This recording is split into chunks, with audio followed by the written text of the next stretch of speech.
Dans cette école privée de la Riviera, les outils numériques font partie du quotidien. Ici, on enseigne même la programmation dès l'école primaire.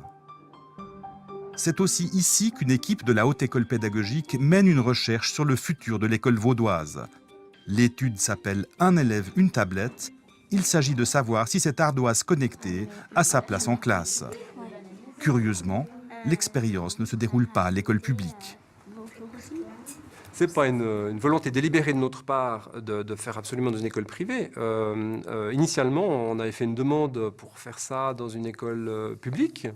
Et puis, on a fait des demandes ad hoc d'autorisation et malheureusement, on ne les a pas obtenues.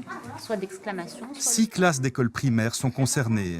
Pendant 2 ans, les chercheurs vont tenter de comprendre ce que les tablettes vont modifier dans le travail pédagogique des enseignants.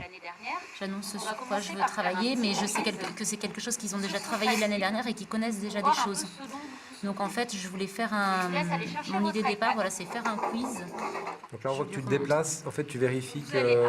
Je vérifie que chacun est connecté et a bien rentré la bonne salle et son prénom. On voit qu'en fonction des outils utilisés, il y a des styles pédagogiques à utiliser.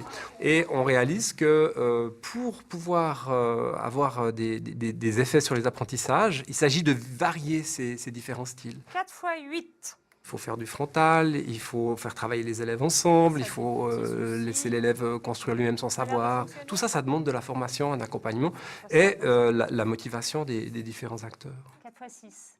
On fait des leçons collectives, des leçons sur le tapis, des leçons traditionnelles, des leçons inversées où les enfants vont aussi apprendre à la maison et puis en classe on pourra faire les exercices. Donc tout cela est nécessaire pour que l'enfant puisse être ensuite autonome et faire le travail à son rythme, dans l'ordre qu'il veut. Explique-moi un petit peu ce que tu fais.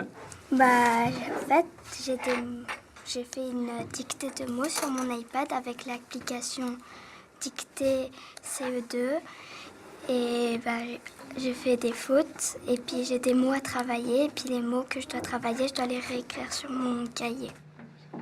Ce qui a changé, c'est le plaisir qu'ont les enfants à travailler.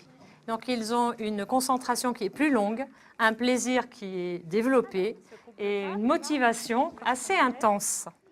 Ça va? Tu fais ton nuage de mots, magnifique. Je dois dire que je serais un peu triste si j'avais plus les iPads dans la classe, parce que c'est vraiment un outil plaisant pour eux et pour moi. Parce que vous voyez, maintenant, ils sont en autonomie, et moi, j'ai du temps pour aller vers chacun d'eux, pour leur venir en aide, ou pour leur donner des idées, ou pour les restimuler.